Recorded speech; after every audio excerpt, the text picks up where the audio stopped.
it's actually about history. It's about how history repeats itself.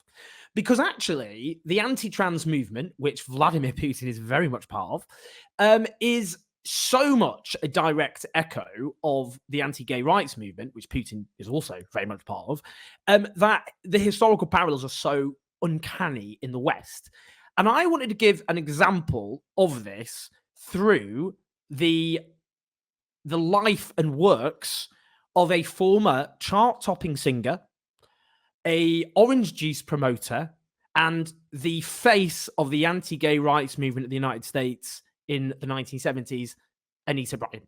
On a crusade across the nation and try to do away with the homosexuals, then we certainly would have done it on June the 8th after one of the most overwhelming victories in the country. But we didn't. We tried to avoid it and went into a place called Norfolk, Virginia, and were met with protest and all kinds of problems. And Security agent. If you were listening on the podcast, that is Anita Bryant at a press conference on live television in the late 1970s being hit in the face with a banana pie. That was by the gay rights activist Tom L. Higgins. Now, the reason I bring up Anita Bryant is very interesting. She was exceptionally popular in her time.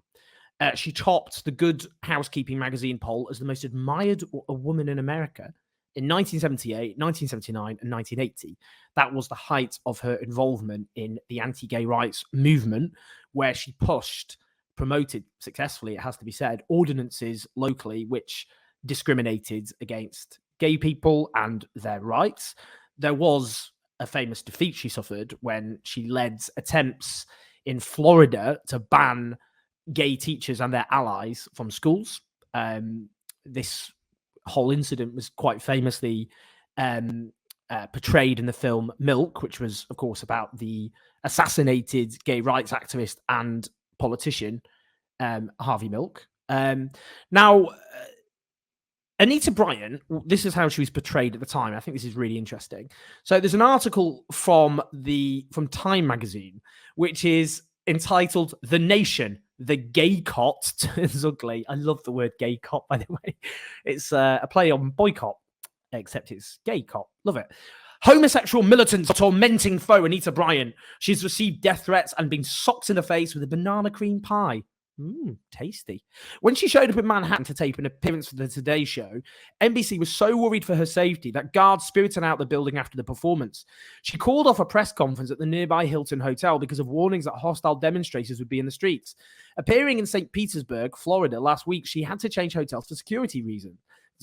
The victim is singer Anita Bryant, 37. Her tormentors are radical gay activists, mostly male, and their fight, a bitter one from the beginning, has taken an ugly turn. And then it talks about a feud began when she led the crusade that caused the repeal of an ordinance which banned discrimination against gay people, homosexuals, as it says here, in housing, employment, and public accommodations. Since her victory, gay rightists, I love it.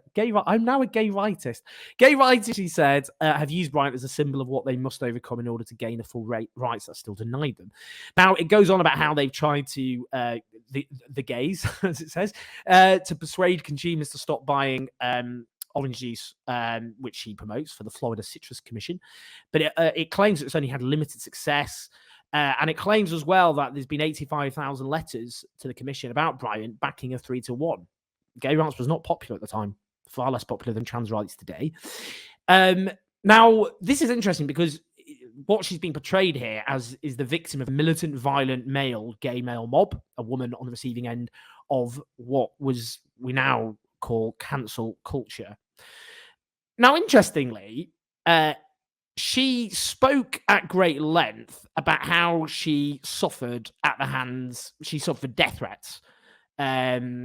So death threats, bomb threats, threats to kidnap her children, and received hate mail with human feces and voodoo dolls regularly. These were her claims. And that was used as evidence that the gay rights movement was violent and also dangerous. Now, as I mentioned, she did have a pie thrown in her face by the gay rights activist Tom L. Higgins. Interestingly, at the time, many so-called liberals came to her defense. The New York Times, in an editorial, said she's been threatened with violence, hit in the face with a pie, and called unprintable names. Her views, we think, are benighted, but she has the right to express them without suffering abuse. And somewhat, the executive director of the New York Civil Liberties Union compared what she was going through to McCarthyism. I mean, that guy went on to support very socially conservative causes, so I think he didn't really declare his interest there. Now, she claimed at the time she was not a homophobe. She said her stand's taken not out of homophobia, but out of love for them, that is, gay people.